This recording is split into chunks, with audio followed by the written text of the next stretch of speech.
I don't know what that dream is that you have. I don't care how far-fetched it might appear to be. But here's what I know, that dream that you're holding in your mind, that it's possible.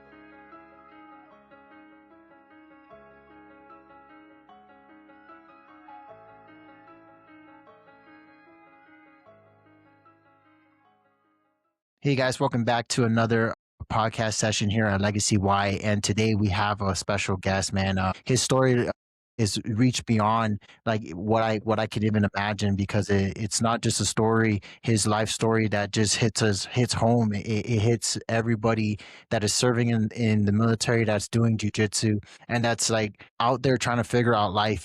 This guy went through life. When you say he's been there, done that, he's been there, done that. And now he's here to tell his story, and hopefully you can get inspired, because like if you can go from a bad situation to a good situation to a worse situation and get back again and continue to get back to your community, this is the guy, man. And Har, can you just introduce yourself? What's up, guys? My name's Ben Mosca, born and raised in Guam, moved to Texas about 10 years now. Just living life, enjoying jiu-jitsu and carrying on with, in the military, they always say, I got your six, or, you have your brother's back. Now, as a veteran, we have to carry that forward and take care of other veterans. For sure, man. For sure. Man, when did you get out of the Guam Guard? When was your outs when you left? In March or 2013, a little bit after my youngest son was born, me and my wife, we were transitioning out to the States. So I know our unit was just about to deploy. And, I made a call when my wife was actually pregnant with my youngest son. I knew I needed help, mental help. So I took that big courage and that big leap to go and seek help. And it was very frowned upon back then. Infantry, did so many deployments, units about to deploy again. All the boys are like, come on, Par, one more for the boys, and when I got help, I was ostracized from my unit, put in a med hold. And I didn't care about what my unit was doing, because I needed to make sure. Yeah. And I always had the mindset like, who's going to be there 10 years from now pushing my wheelchair? Who's going to be there? And it's going to be my family. So I had to put my family first, and I've always put myself first. And I was transitioning from a single guy deploying. I got married. My wife already had, I have a stepson who was 2 years old at the time. We're having another kid. I'm a guardsman. I didn't have an arrow. I didn't have a true north or point of direction. All I knew was deployments, quick money, come home, regroup, jump on another deployment. That's literally the guardsman's life, man. Like we're always chasing that next deployment, unless you're like an AGR and you got it made already. Even at that too, it's like it's hard to get into. So how was it, like, I know you in Guam, you grew up in the I call it the golden eras, because like you grew up in the times where it was very easy at home. Not say like crime wasn't a thing. It wasn't a thing. It wasn't like someone got shot, or someone did this or someone did that. It was more like, oh man, someone got into a fight, like, stuff like that. So how was growing up in Guam, like when you were a little kid? Growing in Guam was, looking back, you could say it's a good childhood, but then, like I've heard from previous people you did on the pod, like we didn't know because we were kids. We thought we were growing up happy, going around the village, chilling with the guys. But little did we know that, maybe our family was kind of struggling in the financial aspects, but, the house was filled with love, but the money wasn't there. So, like my uncles or my dad would say, hey, boy, let's go to the jungle and let's go pick puga, or, let's go get coconut crabs. And, here we are, kids. That's an adventure. But little did we know, like we're collecting that so we can bag it and we can go sell it to the store down the street. So that way, we can get a little extra money. So I remember going fishing, all these things, some sustainable living. I grew up at my grandma's house for a lot of period of my life, and even when my parents moved to my mom's side in Barragata, like I chose to live with my grandma because, I was grandma's boy and, I didn't get away with a lot of stuff, but, she took me to church. So she really guided my life at a young age, and I had a lot of good role models. My godfather, he was in the reserves, the Army Reserves. He transitioned to the Air National Guard. He was GPD, then he transitioned to being a Superior Court Marshal. So Oh, at a nice. young age, I was, imprinted with positive role models. My dad served. Like I tell my kids today, I knew what I wanted to do when I was young, like 5, 6 years old, because I was around it. I saw my godfather, my Nino, come see my grandma, and he was in uniform. And then on the weekends when he had to report to drill, he'll be in his, army uniform. And I'm like, wow, if he could do that, I could do that. And I guess I was always a hard-headed kid because, like I chose contact sports. My brother was older than me. He chose, like basketball. I chose football. I wanted that little rough edge, and, I got what I wanted, and I tell my kids today, like, I grew up and I fulfilled my life. I wanted to serve my country. I wanted to serve my community. I wanted to serve my island. So I have fulfillment. Now with your life, I want you to find what you want to do in life. I agree. Yeah. Long What high life school is did you go it to? was easy, it was you had your challenge. I remember working at a young age at, 8, 9 years old, helping my uncle shop. The Liberation, we would go around and he had little motorized fans on the visors, and we'd go around and sell it, or handheld fans, We'll go around and sell it, he would sell Pokemon cards. He opened up a little shop where he sold, like, cell phones and house phones and, you know, lit bits and things and like that. And so, I was like got into high school and I wanna get active in sports, and that's where I think, my life pivoted even more better because that's where I set down goals, and I'm like, "Alright, I want to join the army.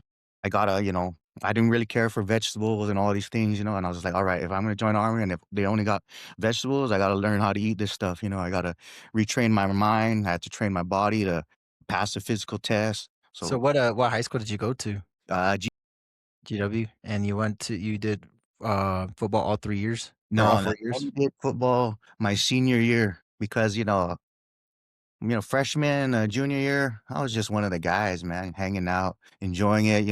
I didn't make the grades. So in my junior year, going into senior year that summer, I took summer school classes so that way I could get the grades to play because I had a buddy, we both said, hey, next year we're going to play football. So I was like, all right, we'll train up. I'm getting the grades, getting my academics on point because I needed to take the ASVAB. School wasn't a priority. I was just like, oh, I'm just going to join the military and do this and that. I've never thought about being academically inclined or smart. That came later when I got married. But in high school, we said, all right, let's go. We're going to join football together. And then he ended up transferring to Southern. So I still went on and I was like, all right, this guy left me. I set this goal out. I joined football. And then my brother was 1 year older than me. So I always wanted to have one up, when you have an older brother, like my brother's going to do this, I'm going to do Yeah, this. I know about the older brother thing. Yeah, so, he played basketball. I was like, "Alright, Imma play football. I don't care about basketball. I wanna hit somebody." And then he joined the student council. I was like, "Alright, Imma join the student council." And then he's like, "Oh, I wanna be a class senator." I became a class senator. I got involved only in my senior year, and then throughout my senior year, that's when I was just like, "Alright, I need to buckle down on my academics. I need to join the army." I joined the National Guard, and then my buddy that was a year older than me, who was the same age as my brother. Me and him went into the National Guard together, on the buddy program. When I was swearing in, I was like, "Hey, we need to start running." So we're running around the village, trying to drop weight. We're trying to make the ones, the 1 minute push-ups, the 1 minute sit-ups, the 1 minute mile, or the 1 mile run. Trying to get within that time frame, just so that way we could be eligible to swear in. So once we and he dropped off too. He dropped off me like a couple months into us losing weight. So I Dang. called him up. I swore in like February of '04, and I called him up, and he was a year older, so he had to, go to work and make something of himself. So I called him. I was like, "Hey, man, you dropped off, but hey, I swore in. What are you gonna do now?" So he was like, "Man, you're supposed to wait for me." So he ended up dropping his weight, and he swore in like a month later. We still were able to go to basic training together. Nice, nice.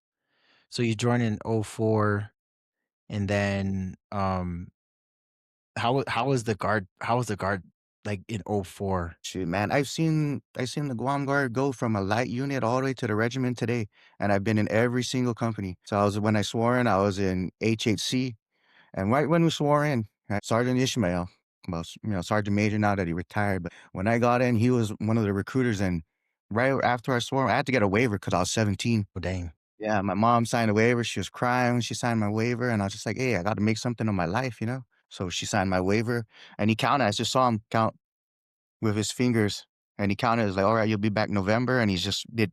He didn't even get to his thumb. He hit his fourth finger. Like, "You'll be back for the next rotation." Dang. Yeah, so I was like, cool. So I turned 18 in basic training, you know, and we're from Guam, so the only image you have of the military or movies, so We Were Soldiers was playing in the back of my head, or Black Hawk Down, and that's all you could depict of what life was after, leaving you know, the island, you know, going from small town, and then even the books in high school, they're 5, 10 years behind Yeah. from the States, because we get the used books and then we're like, oh, this is already, outdated. Those are the good years, man. I was in HAC, assigned to Bravo Company. I deployed with Bravo. Those were when there was the 18-month deployments. Came back. I was assigned to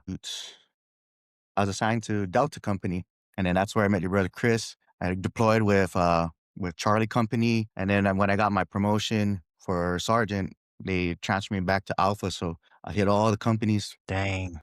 Yeah, and So then go you've seen all the boys grow up from privates to basically sergeants and sergeant first class, and now some of them are sergeant majors, like running the Guam Guard. But yeah, man, those are the golden years, man. I mean, and that's what a lot of us knew, like we get home 2, 3 months, we'll sign up for whatever support mission, jump on the next. Oh, this is 2 months, let's go, And I was always proficient in my job, and I guess I had really good leaders because I surrounded myself with peers that were older than me. One of my good friends, and till this day, I still give him credit, like my old team leader, Mike Palacios, Tommy Beneventi, Peter Crisostomo. I'm still in good contact with those guys, and they're older than me, but they took me under their wing. I was, 17, 18-year-old kid, you know, and they were trying to get me out of my shell, and make me feel comfortable as, an infantryman. I was just like, oh, you're the point guy. You're gonna, go through the door. And that's all they're like, oh, you're the breach guy. You're first one in, And then, we'll always joke around, if you're the lowest guy on the rank and you go in first, oh, you're the bullet magnet. You take the first round. I say, I don't care if I take the first round. I just want to know my job. And those guys showed me, like, don't only know your job, know the one below you, because if you're in charge of them, you'll know how it felt and how to treat them, and know the job above you and even the one that, because that way you know how to treat, when you get to those ranks, you'll know how it is already, and you know how to treat the people below you, so you never forget where you came from. That's true. That's really true. Like knowing your job. And my brother emphasized that when I joined in 2015. The boys already came back. Scotty and them, they came back from I think it was Afghanistan, and they lost the two boys.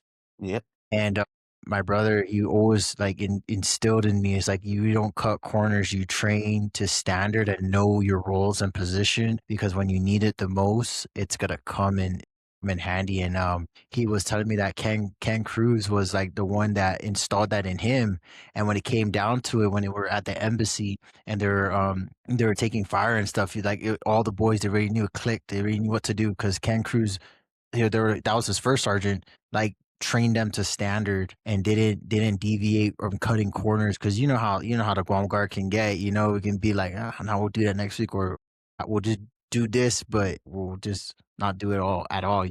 And that's one thing my brother taught me. He was like, hey, like, you may not like see it now, but we're gonna stay out here and we're gonna train the standard, because these drills might help you Yeah. down the line, or might save someone's life. So I understand what you mean, man, by having to know your job. And I teach that now at BLC. I teach BLC at Fort Carson, and I teach those bug sergeants. I'm like, man, like, if you don't know what you're doing and you're in charge of people's lives, like, you're in the business of getting someone killed, or bring someone home.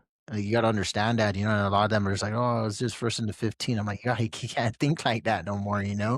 You're becoming lower management. You can't think like that. You got to think like strategically. You got to think like, okay, how can you better your organization or better yourself where you're lacking? But a lot of the active duty guys, because where I teach at, it's mixed with active duty, reservists, and National Guard, but it's a National Guard school. So a lot of the active duty students we get, their mentality is just like, oh, it's just a contract, or it's first in the 15. I'm just like, man, this is kind of rough, man, if you think like that. And I try to break them out of that mindset. Like, you can't think like that anymore. You're lower management. You got to know your job, and you got to know how to do it like very well, just so you can, like, help someone out or save someone's life. But some of them understand it, some of them don't. But I would just never get the mentality of, like, they always have the active duty mentality of, like, they're always going to be better than a National Guardsman. I'm just like, man, we have double lives. We live double lives, so we have to like know extra stuff, and it's just wild, man. Proficiency is key because even though, they always say, "Oh, yeah, the guardsmen."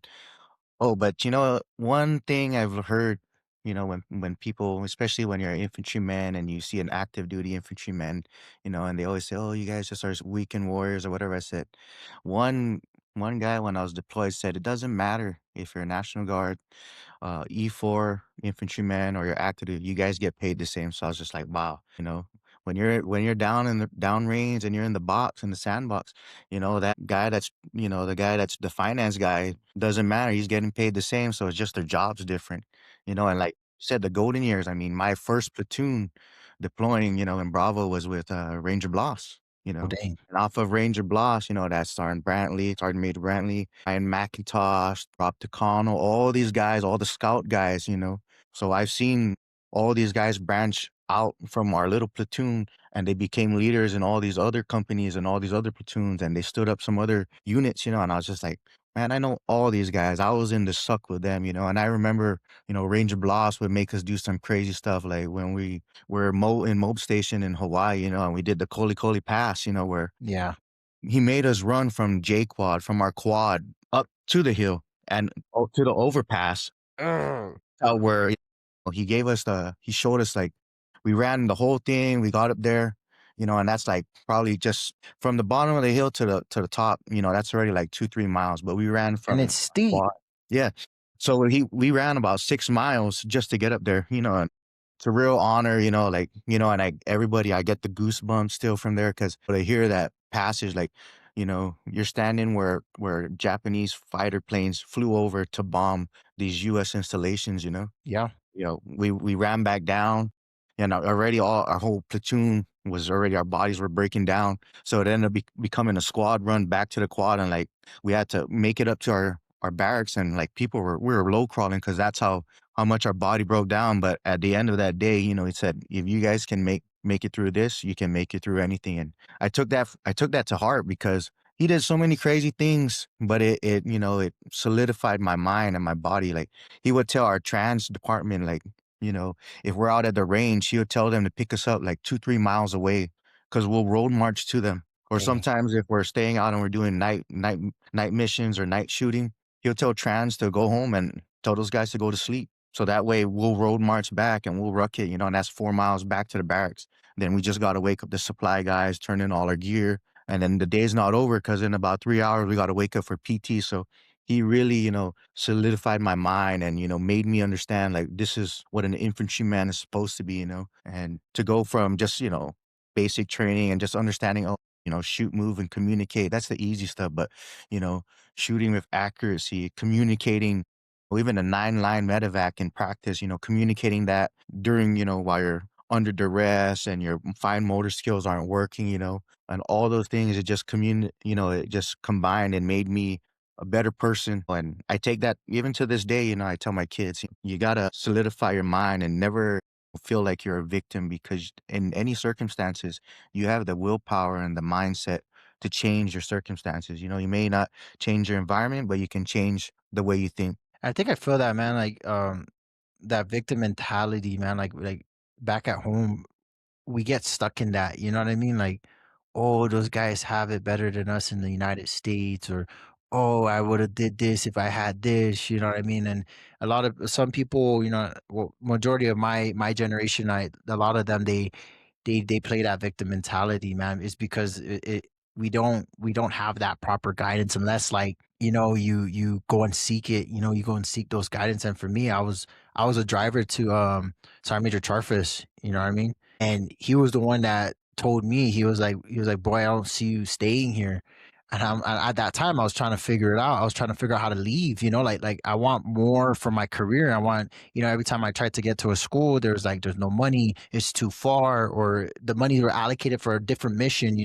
And Sergeant Major Charfus, he was like, man, boy, I don't think you should be here. And I was like, well, I'm trying to figure it out, but I'm probably gonna have to do. And that's when I turned in a 368 to get out and go to active duty. He saw that and he was like, He's like, "Do you want to go to WTC?" And I was like, "What's that?" And he's like, "It's the Warrior Trading Center. I'll make a phone call, but you gotta make sure you're ready to leave. Like they're gonna cut your orders and everything." And I was like, "Okay, like let's do it." I was kind of scared. I was like, "I don't know what the hell I'm getting myself into," but he opened that opportunity, and I just kept an open mind to it. I was like, let me just go and try it out. Went to the WTC, and I was like mind blown. I was like, this is a National Guard freaking facility. This is crazy. And then that's when I start to get all the schools and all the opportunities to go, like, because I was just hungry, us being out there, like we will see it, like, burn the boat. We're not going back home. Like this is it. This is it. I'm not doing anything else. And even my sergeant major back there, when because I was Title 10 ADOS, he came up to me. I was at the rappel tower. I remember this. He's like, Baja, what do you want to do? Do you want to go? Your order's about 10. Do you want to go back home, or do you want to stay out here? I was like, honestly, sergeant major, I want to stay out here. And that's when he's like, "Where's your packet at for your Title 10 AGR packet?" And I said, "It's in your inbox." He's like, "That's why I like you, because I knew I knew if I would need to do something for you, you got to give me ammo." I said, you can't do anything for me if it's just all word. I got to put in the work too. So I got Title 10 AGR, and man, I just been trying to reach back at home since I had this opportunity to tell the boys, like, you want to come out here, I'll get you a job. It may not be the glamorous job you want, but I'll get you a free PCS out here so that you don't have to pay for it, Yeah, I But tried that, man, when I was when my wife was pregnant. Like I tried to, do anything, so we got married when I was deployed, came home on leave, we got married. We are already starting up our whole life. I was about to finish my first contract, 6 and 2. So I was already on my 6th year, and I was, in Afghanistan, and I told her, I was like, "Hey, I'm out here." I talked to some of the guys out here, triple canopy of private contracting, and I was like, I'm gonna be out here longer, but I can transition out and become a, private sector. And if what, I guess it's cliche, but if you have a good woman by your side, or not behind you, but by your side, you can get a lot accomplished. And she's just like, "No, we just got married. Let's enjoy being married." So I gave her, while I was gone, she had power of attorney. She signed me up for college, actually.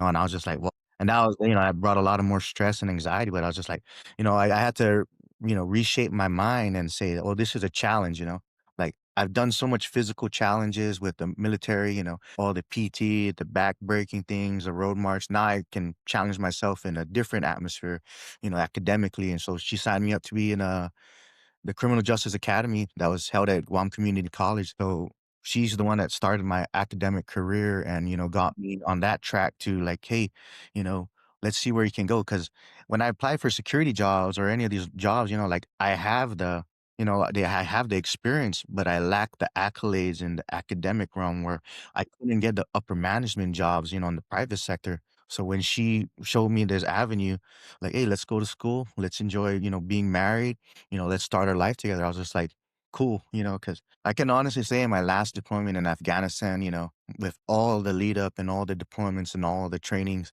like I wanted to be that infantryman guy that, "Oh, I'm gonna go test everything I know, test my skills, the ultimate arena."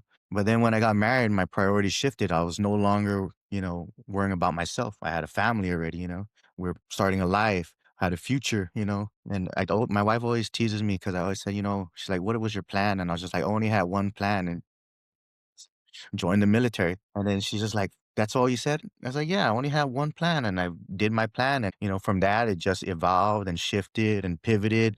When things got rough, I just relied on what I was taught in the military. Sometimes you just got to drink water and drive on, yeah, yeah. think with So your you start. mind.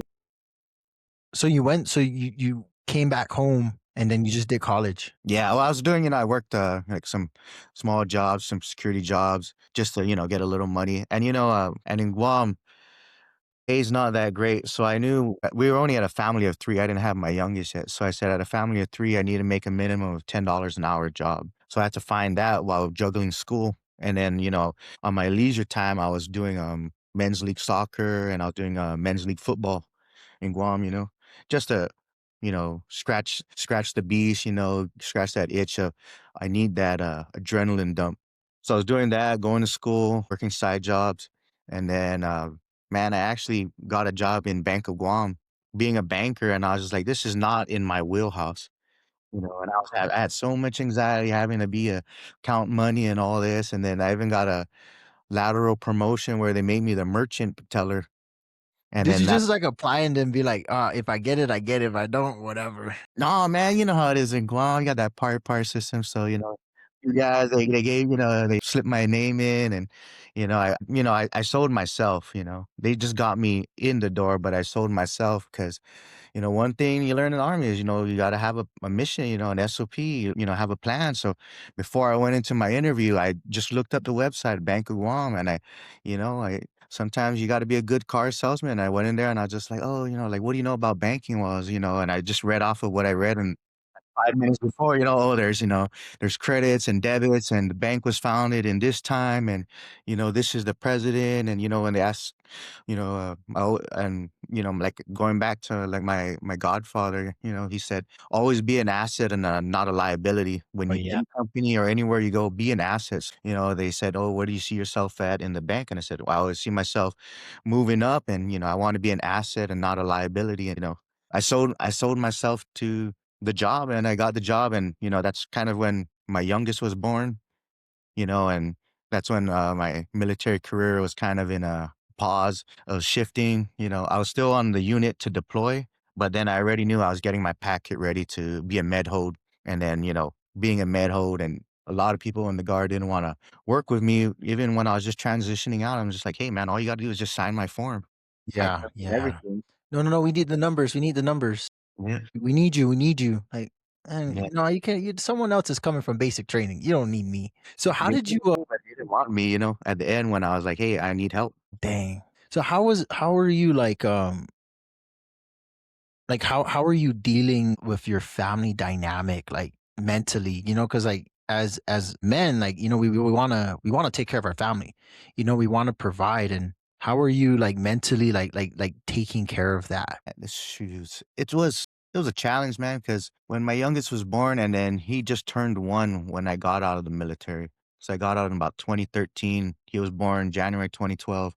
And then we moved out to the States around early 2013 too. So when I got out of the military, my whole world shifted because I became the support and not the provider. Because when we moved to the States, me and my wife came out for vacation the year before, and we said, all right, if the economy recovered, because we're in Guam, we're like, oh, the '08 crash and all this. All right, if we're gonna move out to the States, if one of us has a job, we'll move out. So my wife interviewed and applied, and she got a job for state probation down in San Antonio. Wow. Yeah, so she got that because we were working for the courts in Guam. She was a probation officer for the court, and then I was a deputy marshal for Guam. Yeah, So I remember, I remember that. Yeah. we had decent jobs, but they called it LTAs. We're just limited term employees. So it was never when we weren't getting paid. It's kind of like when you're on orders. They cut you Yeah. off Yeah. 9 days. Subject to funds.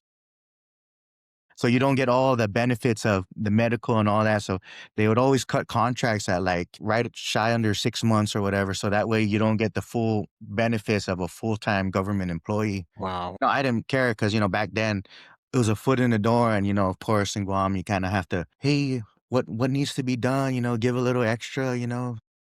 your plan. So that way, when it comes time for full-time employment, you'll get the nod kind of thing. But it was short term. We were only working there for about a year. My wife's auntie, she was very influential to my wife, and she said, make the step, make the leap to go to the States, because your careers are young, your family's young. You don't have a lot of big ties to Guam. You don't own the house. All we had was a car. We're staying at my in-laws, and they had like a separate the in-law suite, so we stayed in the smaller house. The in-law suite. Yeah, so we had a good foundation, but my Drew Palomo.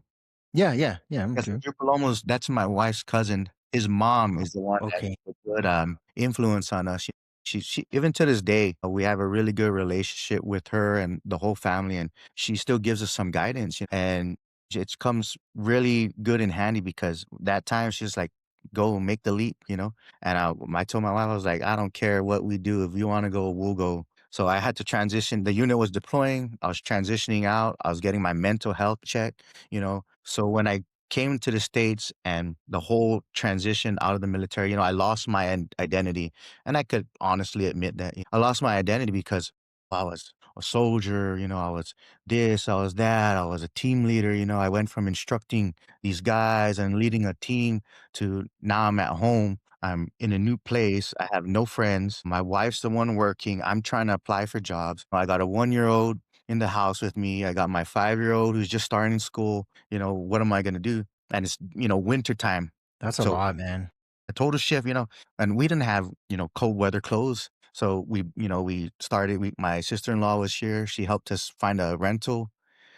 And we just started, we just had one little foothold, and that was my sister-in-law. And then from there, we blossomed into getting our own place, getting our own car, finally purchasing our first house together, and then, building a life. But having to go back to the mentality, it was different because, like I said, I shifted from the provider and the man and, oh yeah, I'm this, I'm the ace in the hole, to now I'm the guy that's taking care of the kids while trying to find a job and then, dealing with my mental health. So finding the right outlets and, seeking help is what really changed it for me, and it takes a lot for veterans, even regular people to go and get help.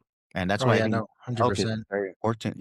Yeah, even some of my coworkers, they wonder, they're like, hey, how come you always have medical appointments? I'm just like, I have medical appointments because like I take care of myself. Like I don't care what you think or say. Like by the end of the day, I'm gonna go to the doctor because it's free, and I'm gonna go make sure that I'm okay. And you're not gonna make sure I'm okay, but you whatever, do you? And I at work they some of them they're just like, whoa, dude, you're like always gone. Like don't worry about me, man. Like go worry about you. Like even what you said, going back to what you said, like the whole being an asset, not a liability. I always tell them that. I always tell people that too. I'm like, when you're striving for something and you want more out of your life, you're gonna have to start from the bottom. And with me, I started the way how I got this job here in Colorado was because I made sure my NCORs were good. I make sure that I built the connection, and I did all the jobs that all the other people that live here don't want to do. And I did all the long nights, long hours, and I told my wife, I was like, watch, we'll move to Colorado because she's from here. She's born and raised here. She was getting homesick. She was like, man, I wanna move back home. I said, hold on, let me find a way. I just hit up the Sergeant Major, gave them my NCORs. They're like, we'll take you. So I transferred from the Guam Guard to the Colorado Guard. Now it's like super easy. They're like, hey, can you do this? Yeah, I could do that. I could do that. Sergeant, I could do this. I could do that. And they're like, holy cow, this kid can do everything. And I told my wife, I'm in a position where I was like, I want to be like you, like get out. And I'm glad I'm hearing your story because having that as my identity and then going to a civilian job, like being a police officer or something, I'm going to be like, dang, I was a staff sergeant and now I'm just a beat cop. But I always told myself, that I could take my skills that I've learned in the military and apply it outside. But one thing we have already is like that Hoffaday spirit in us. We care so much about people and our environment and people who is around us that it will be okay. It's going to work out. I built a good community here in Colorado already fast. I have a lot of friends now, especially in the jiu-jitsu community, we got a lot of friends, but also too, like helping out the veteran community here, like the VFWs and stuff like that. I started getting in contact with them. Like that's like what they do is awesome. I'm like, hey, how about you guys? I showed them your program. I said, how about we go from here and we go to here? Like let's do more. Let's do more instead of just like coming around the table and telling stories. Like how about we try more? So have you ever heard of Oak Tree? I've heard of something similar. I know that I heard of other programs that had oak tree in it. I know there are like some veteran led programs that help with like going to retreats type of things to help mental health and Yeah, resilience. it is cool because so like even if you're like a veteran or you're in like the guard, you're in the guard still. Like let's say you go ask them, hey, I need help. They'll give you a date, and if it's urgent, they'll literally fly you out, and they'll pay for your ticket, and the room and boarding's free. So like I got in contact with them, and I was able to connect them with the VFW. I'm like, this is more like this is a more asset that we can help. Some guys that are getting out because a lot of the veterans that are getting out at Fort Carson, dude, they're just like, wait, what are you gonna do with your life? They're like, I don't know. And then what happens the next 2-3 months? Oh, so and so committed suicide. Yeah, man. Like, what do you expect? Like, they go from a steady paycheck to like civilian road that they don't care what the hell you did in the military. Like, that's a big transition. Like, and they don't. The military doesn't really do a good job as transitioning people out. They're just like, go take this finance class, go do this, go do that, like go SFL tap, like. But they don't tell you the whole. You got to go to the VA. You got to make sure your documents are right. You got to make sure, you know what I mean? That's what the VFW, they have those assets, you know, and I always make sure that people that are transitioning out, when they tell me they're transitioning out, it's like, here's this number, go to this station over here, grab all your paperwork. They're going to put it together. And when you go back to the doctor, they're going to make sure they give you what you deserve, you know? With the transition, that's the part about the transition when you're transitioning out of service is that the mindset of the soldier, there's either two. It's either I'm transitioning out because I want to get out, and those are the guys that need to be sat down and like, hey, you need to take a step back because it's just like when you're deploying, right? Checking the box. Like I'm gonna go there, I'm gonna get this form signed, checking the box, and then once you get your form signed, you're like, all right, I got 2 more weeks and I'm out. But they don't realize that all the services that were available for them that they can utilize because all they had in their mindset was when they deployed or when they were doing something, checking the box. That's it. Get it signed and go. So that's where a lot of the fall off is at.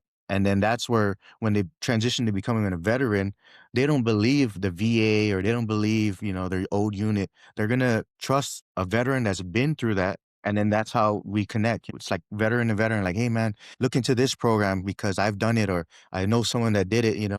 And then that's how that trust rebuilds in that veteran that just transitioned out. 'Cause they went from, oh, I'm checking the box. It's like when you go to qual, once you hit your score, you're good. You're done for the day. And that's that mindset of when you transition, that's where we need to catch those veterans. And then now, the veterans that been out, and that's like the We Defy Foundation is kind of where I got my start with jiu-jitsu. But being from the islands, early 2000s, we had jiu-jitsu, Yeah, yeah. So after you made the move to the States with your wife, and then you guys were just trying to figure it out, what was the one go-to that you and your wife like put yourself as to build a stronger foundation? Because I know that can be hard, man. Like when I moved from Denver, from Indiana to Denver, me and my wife, we were just like, we were just trying, we had to just get out of the house just to do things, just to make sure that we're okay because our furniture wasn't here, like it was just empty, and I just like, I felt like, man, this is rough. But one thing we did was went to the gym, like worked out, or like we just go out of town and just like hang out, at a Starbucks or something. That was something we did just to get out of the house to build our foundation, and get out of the mindset of like, well, this sucks, or I'm like, no, it's gonna work out. Like, what did you and your wife do So to when we like when you got guys out, first moved? yeah, when we got out to the States, she moved out a couple months before me while I was transitioning out. Came out, I was working again, in Guam. I was able to achieve my technical certificate in college. That's for the law enforcement academy. And then when I moved out here, I had to wait. I wanted to finish getting my associate's degree, and slowly work my way up. I got all these educational benefits. I might as well use them. So I wanted to go to school, but I also needed to make money because we're buying a house and we had to, be real frugal with our savings because whatever we had in the savings was, they monitored your credit and all that. So while we're saving and all that, it was probably about 6 months, 6 to 8 months. And then I finally got into school because all the transcripts and Guam is not, really up to date or back then wasn't real current with sending transcripts online and all that stuff. So, lucky thing before I left home, I got the forms from the schools that I needed. I filled them out. I signed them. I just left the date blank. I left a picture of my ID and I left money. So I was like, hey, mom, if I need these forms, I need you to go to the school and get these forms for me. I have the money. I have the form. Once you get it, just send it out to me.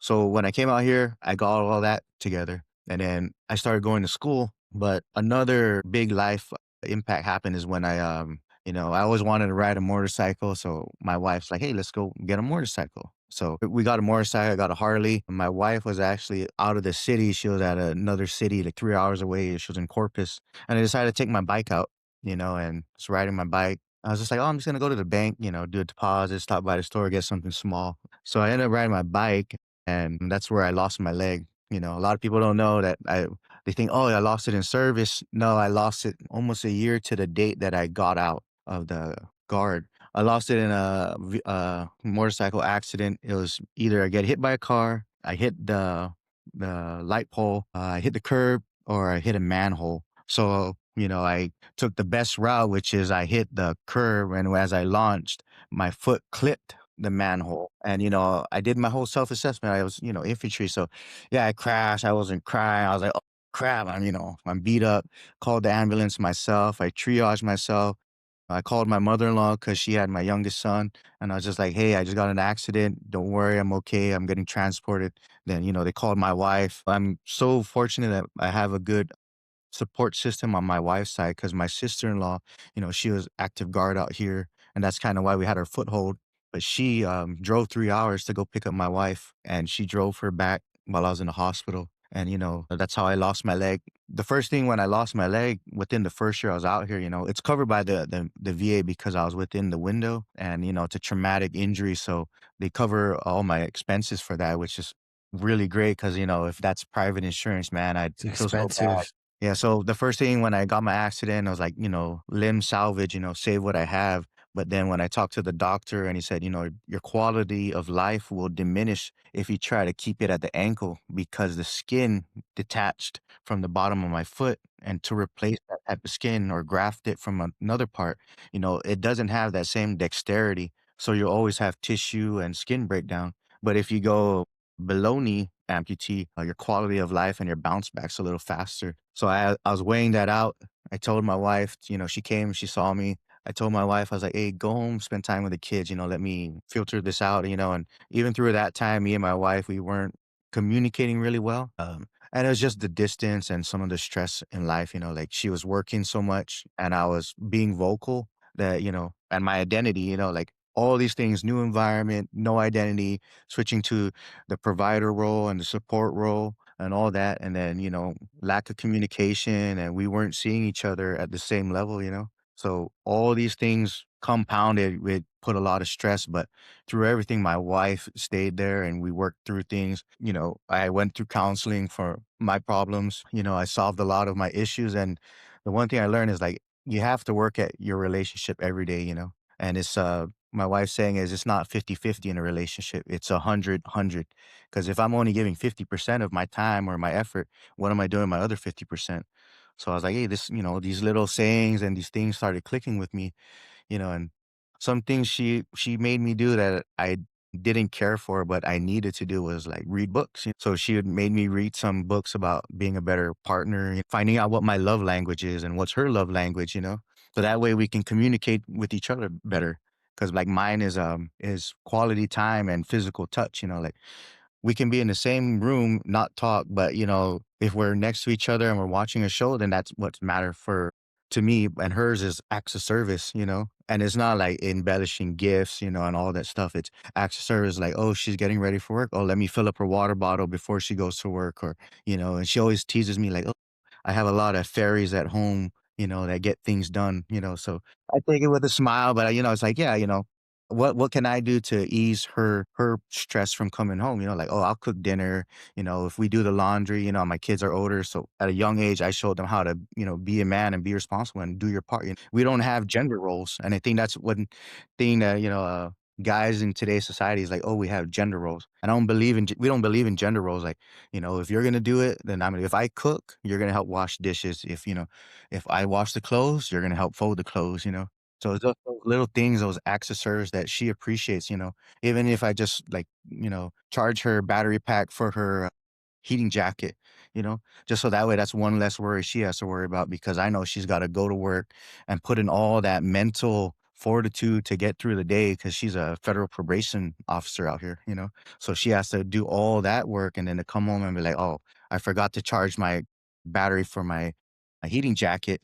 And then she's in the car cold. I'm like, oh, I could have done that for you. Yeah, man. So it's crazy you mention your motorcycle crash, right? Because my buddy just last month he got into an accident and he lost his leg too, and he's in the guard too. Like he's in the Title 10 program, so he's getting his health in right now and transition out, but he's mentally he's not there. Like he feels that he's a disappointment to his family. When I called him up and I was talking to him, I was like, hey man, how you doing, man? I heard what happened.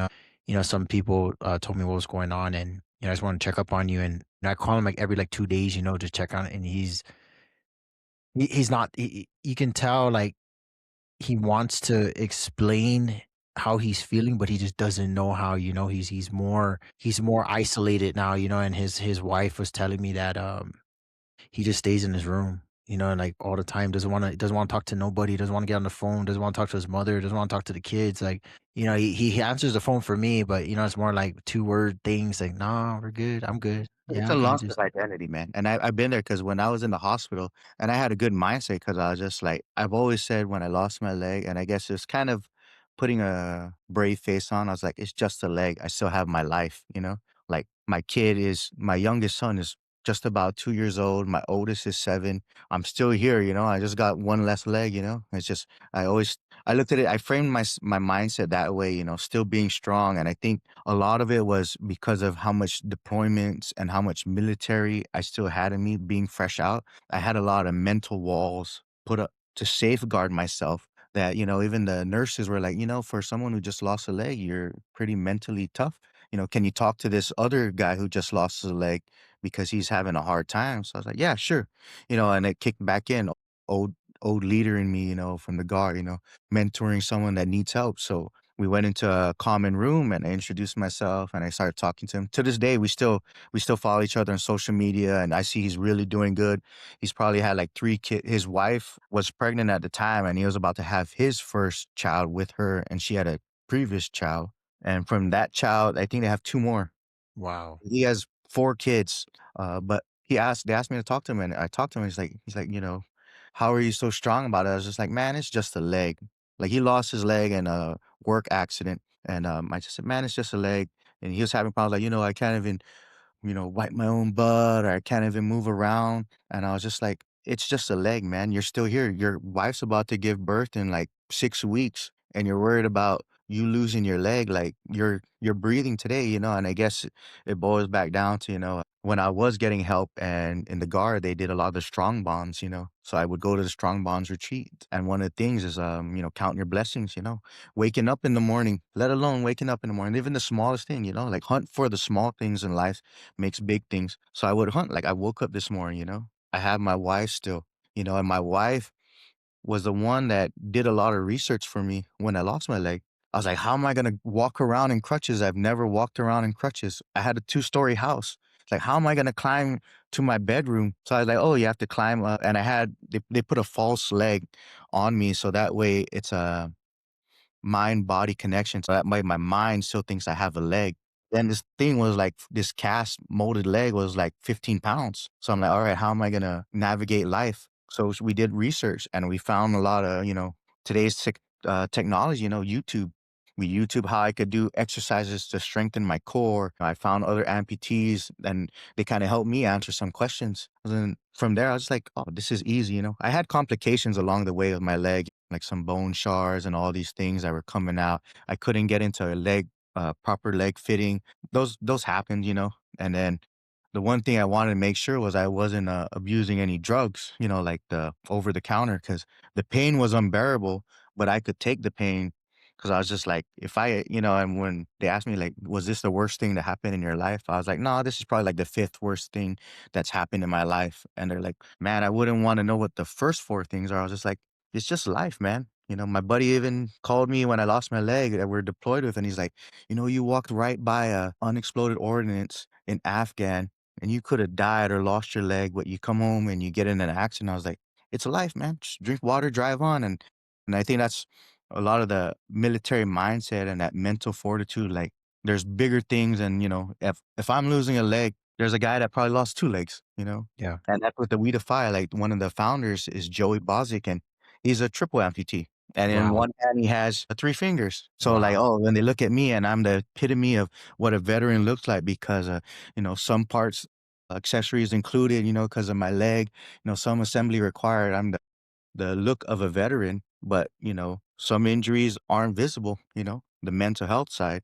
When I wear pants, they don't know that I'm an amputee because the way I walk, it doesn't look like I'm an amputee, but it's just communicating with your wife and goes a long way. We didn't have as much problems with the finances because we both came from Guam. My wife born and raised in Guam. So in that aspect, we knew that we didn't want finances to be a factor in our relationship because finances create stress and we didn't want that. So we were always on the same page about our finances. Like, it wasn't mine or hers; it was always ours. We always put, Yeah. so things like that.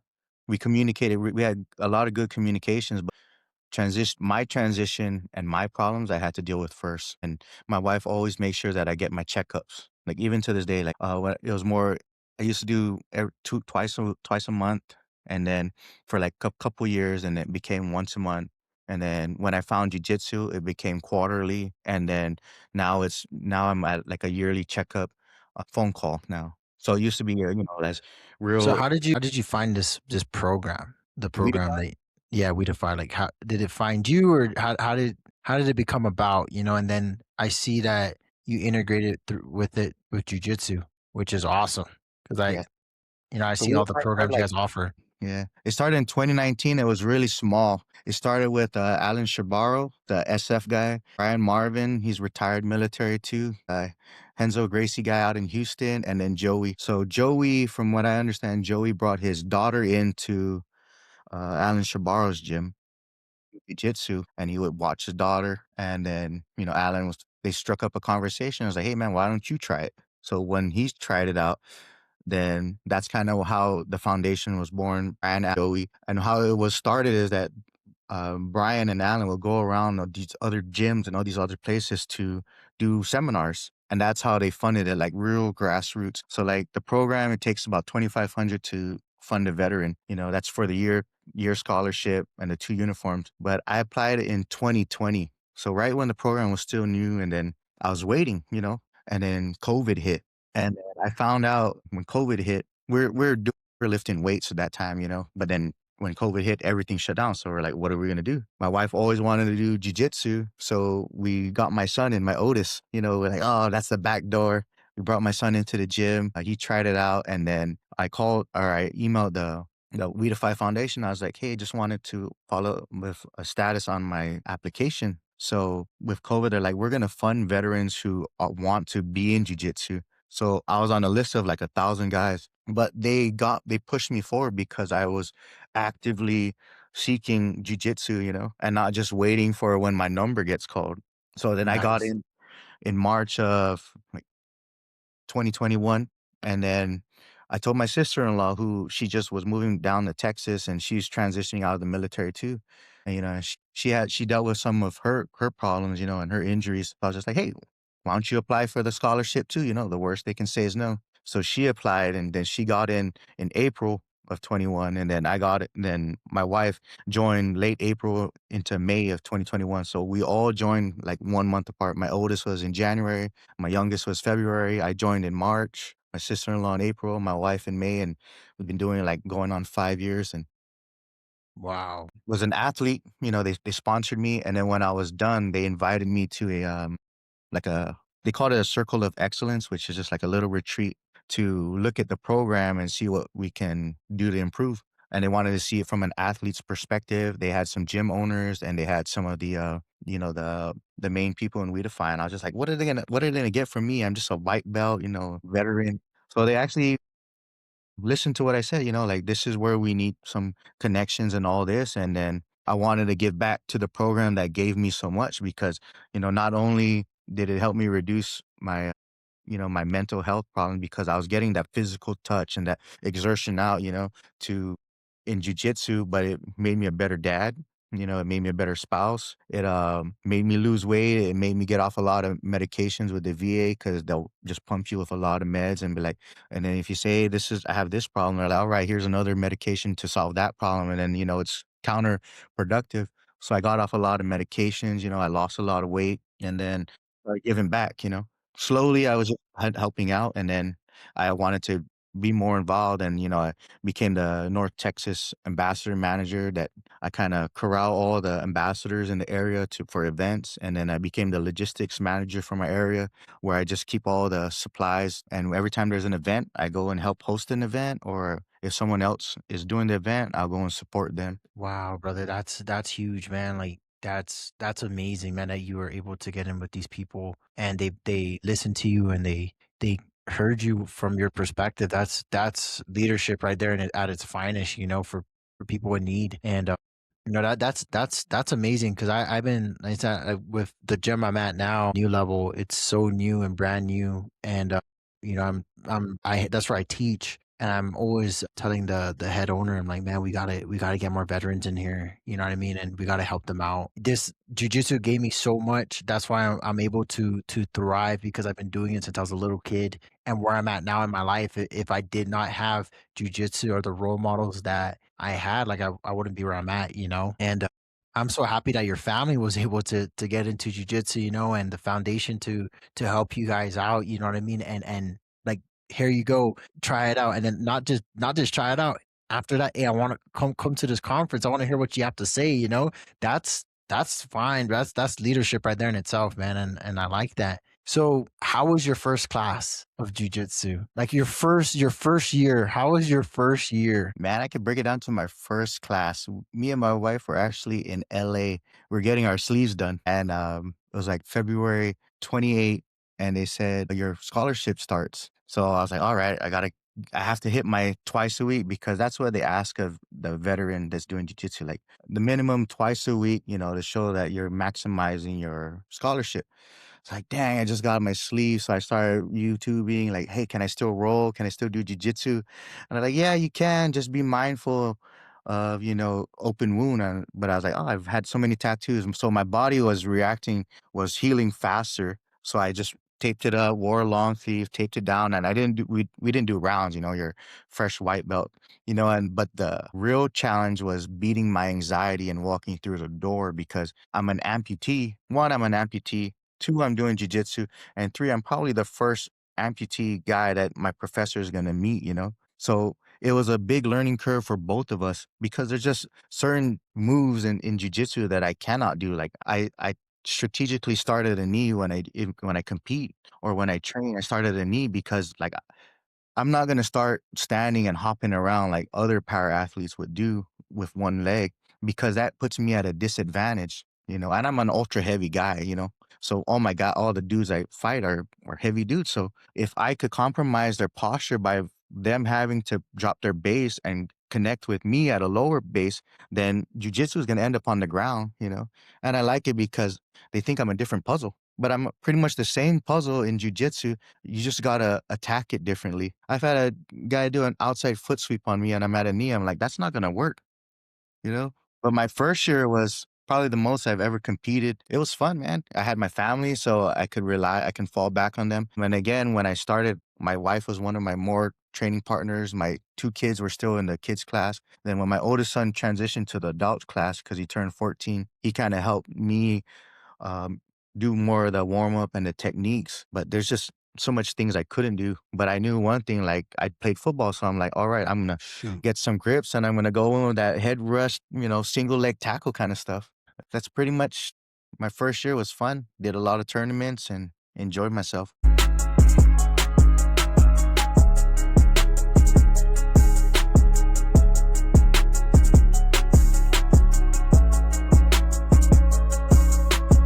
First year was real fun, man. I did a lot of competitions. I was about 3 months in to jiu-jitsu when I decided to do my first competition, which was tap cancer out. And the only reason why I did that was I saw on my social media that one of my nephews was battling cancer.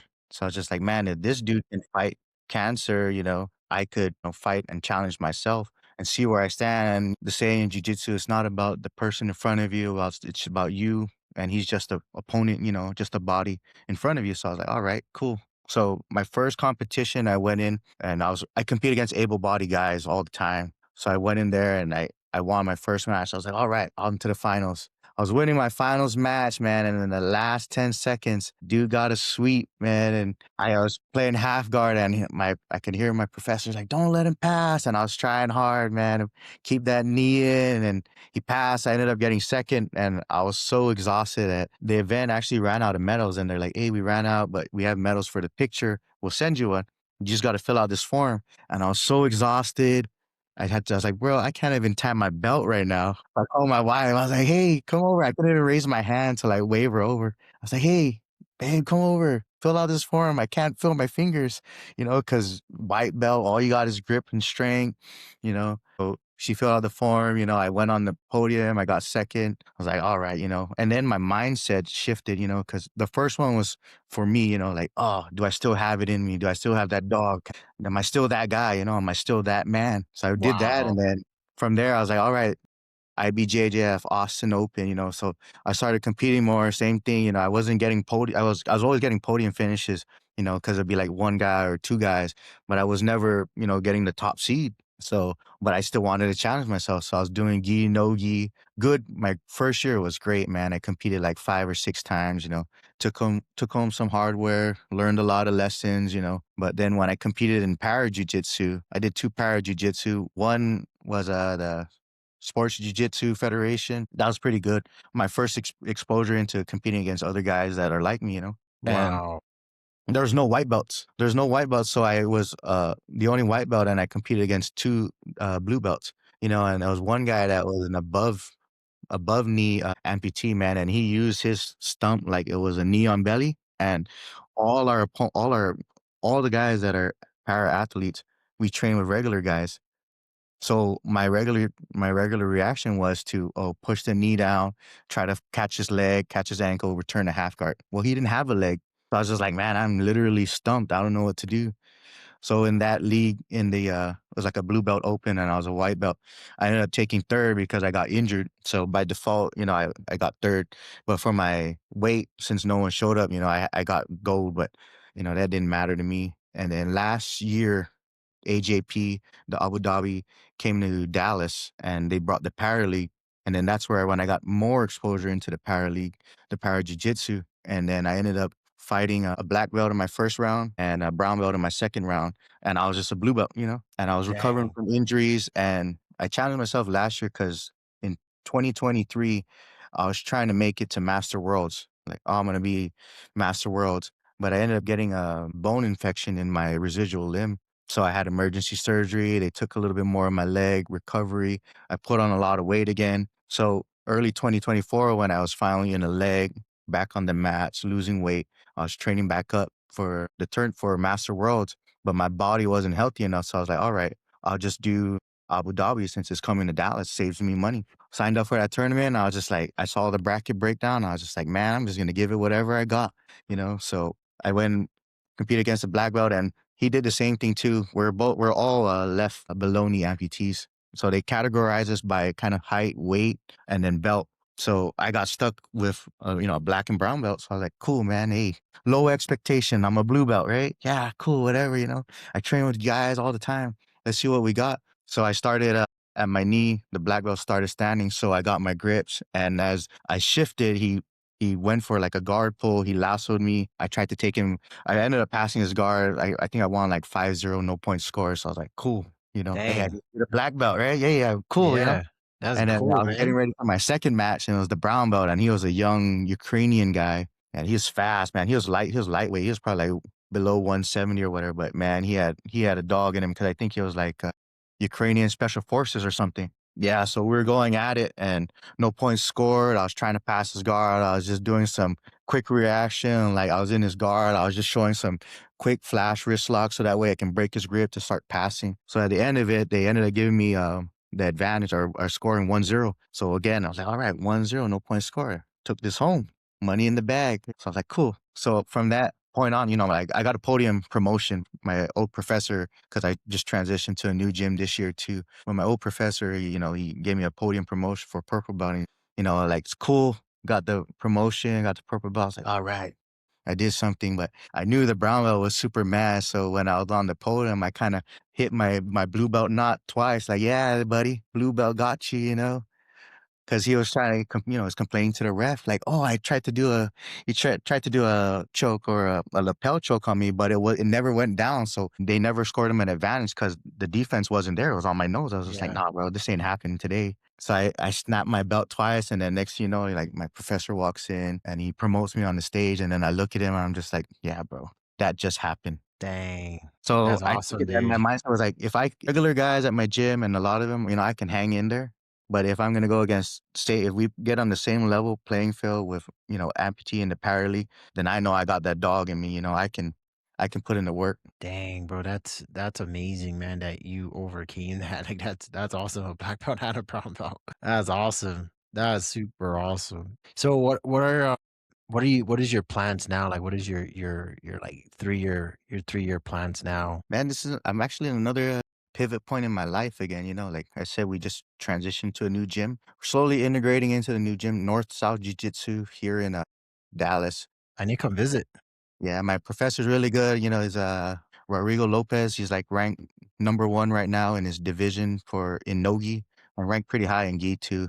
Really good. It's my kids, my wife, we're falling back in love with jujitsu. When you leave your first gym and you know, uh, not to get too much into detail, but some of the falling out. I want It us to be in happens. good terms. Yeah, yeah, I want us to be in good terms with my old professor. There's still a lot of love for the gym and some of the boys there. But differences did prevail this time around. And I want to leave the door open that, who knows where the road will lead in jujitsu. And it's a long road.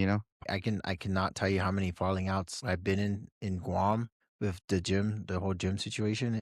It's rough. It's rough, didn't it? It comes down to money. It comes down for money. Comes down to ideology, or comes down to like who did what to who. You know what I mean? Like sometimes it's like I think about it, like looking back, it's like it's petty. But that's Yeah. why the gyms are the way it is at home, is because Lewis and Elijah started their own thing. Purebred started their own thing. You have Nate Santos and Josh Santos starting their own thing. You got Alex doing his own thing, Alex Castro doing his own thing. I mean? Like everyone's just doing their own thing. You know what I mean? But at one point in time, they were all together. Yeah. You know what I mean? But things happen. There's enough on there for everybody to eat happy, but sometimes it's cost, pride, and ego. But, with my old gym, I still got a lot of love for the guys and for what they've given me. They've given me my start in jujitsu. So there were good days, a lot of good days drowned out some of the bad days.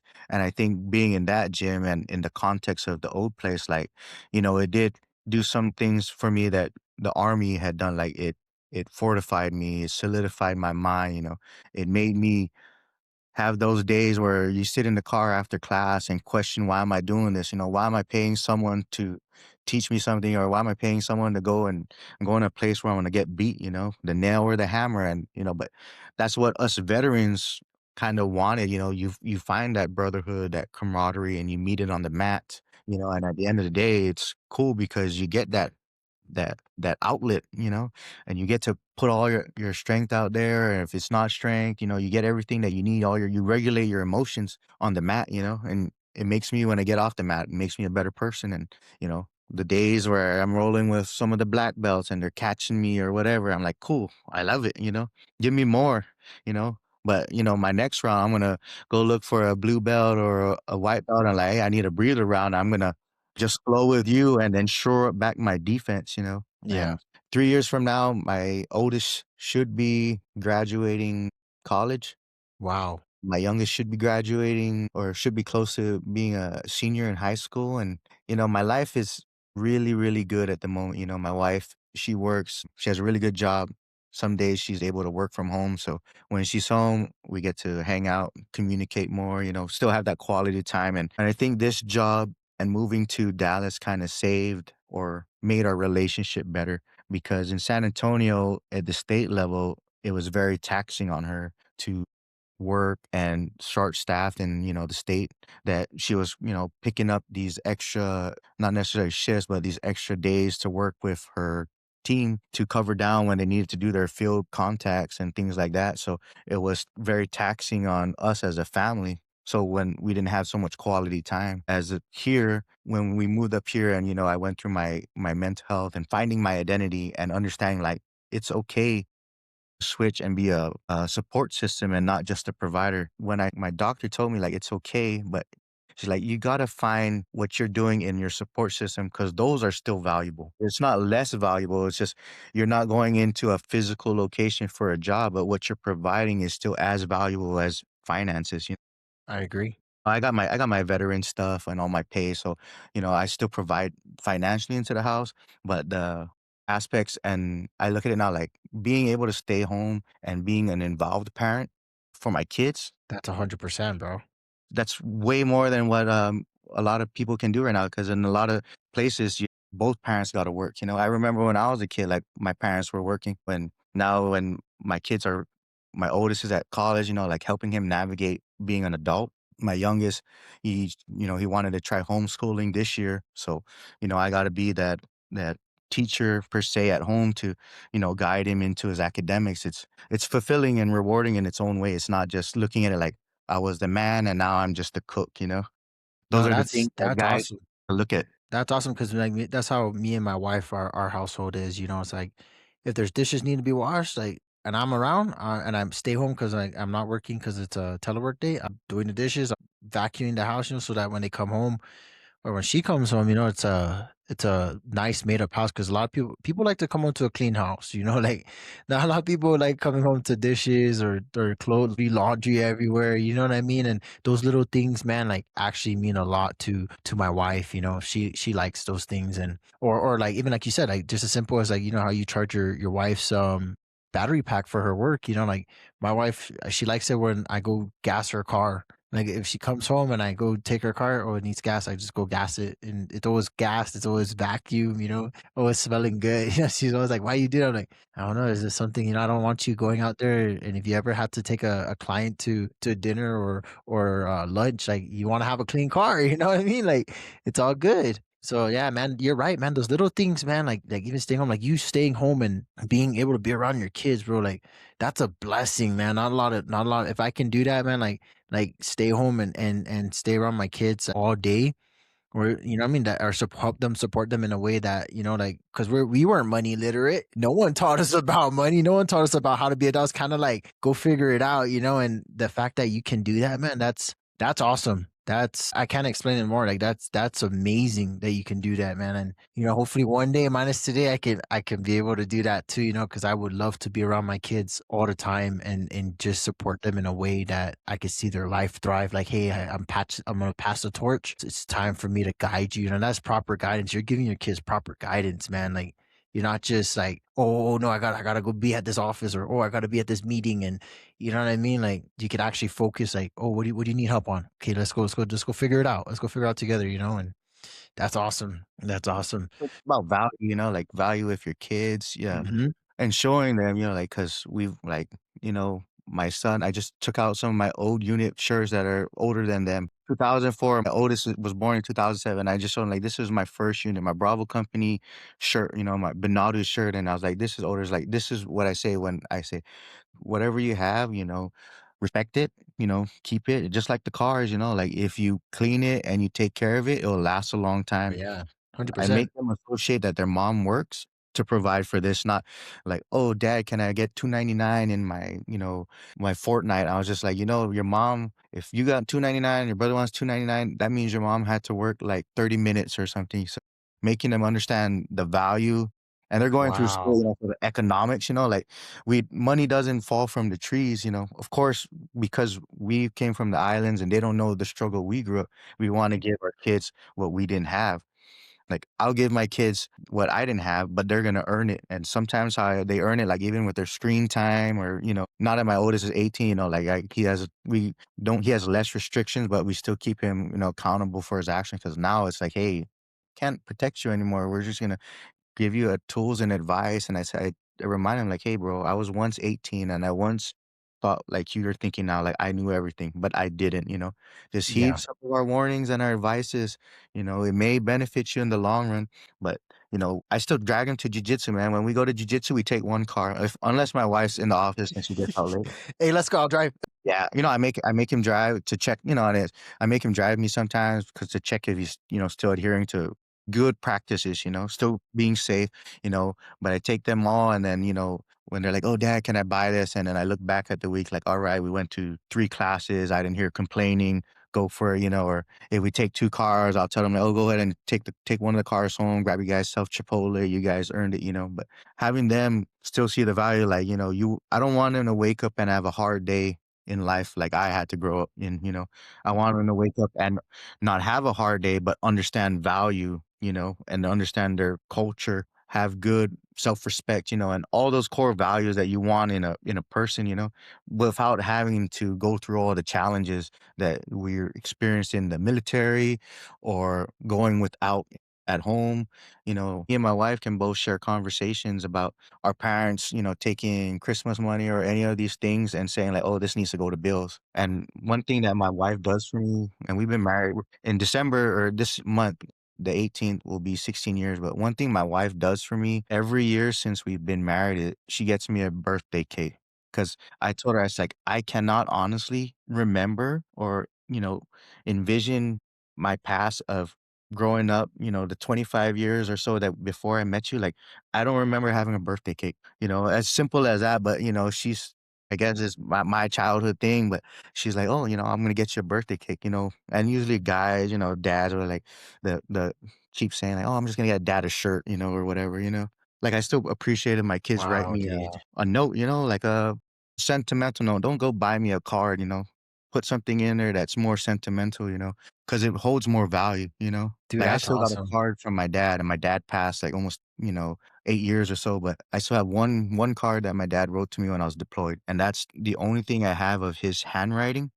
I Wow. don't have any recording, I have pictures, but his voice is gonna die with me. Like, I have family, but, like, so I record my kids, I record my family, even just, 5, 10-second clips, but That's funny you mentioned that, bro. Like, this is the reason why I started this podcast, man, is because w- I want people's story to be like forever there, forever in the cloud. You know what I mean? Like, I don't want to just be gone and then it's like that's it, you know?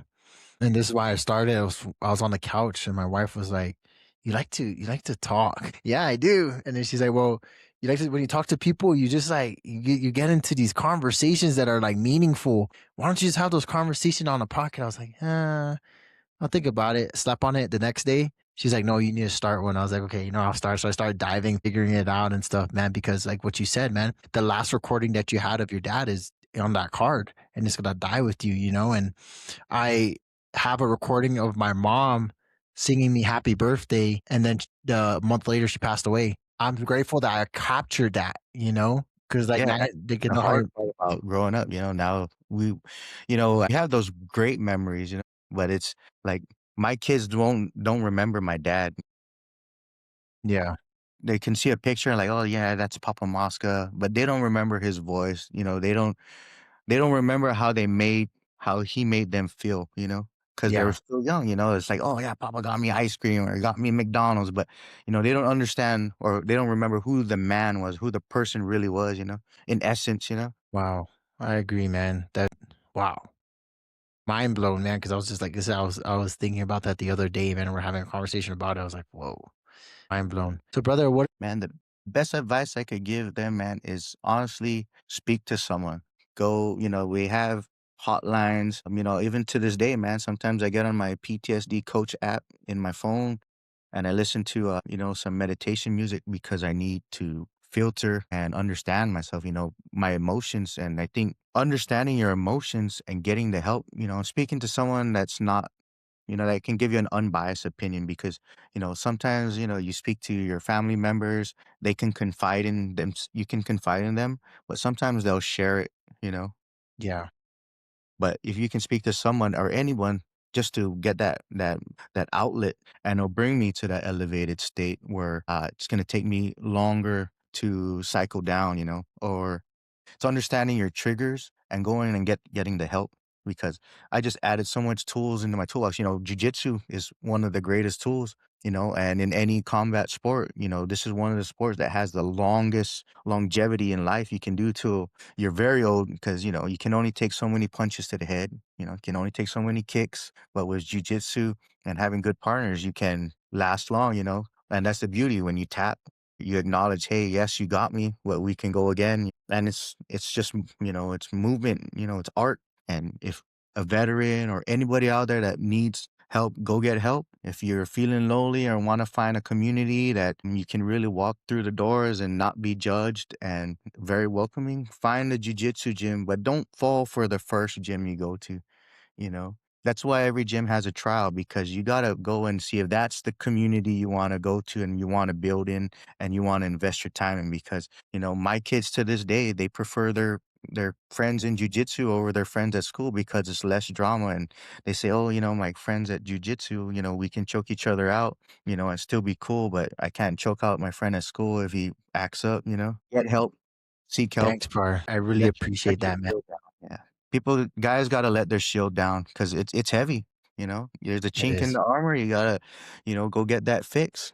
Get ready for the next battle. Thank you, man. And man, I really appreciate you hopping on here and sharing your story, man, because it kind of sparked a fire in me too. And like I said, Hart, thank you again for coming on this and sharing your story. Guys, if you guys are hearing this now, man, like he said, this is real life people. These are people's lives that are having problems. They have problems that they learn how to fix it through other people, through programs, through themselves, through their community, and you're not alone.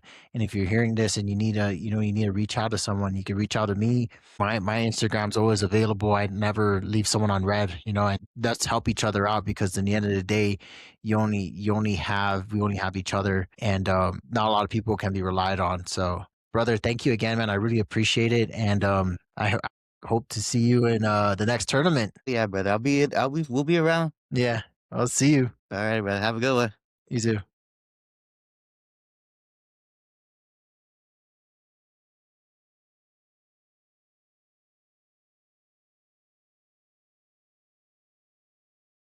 I don't know what that dream is that you have. I don't care how far-fetched it might appear to be. But here's what I know. That dream that you're holding in your mind, that it's possible.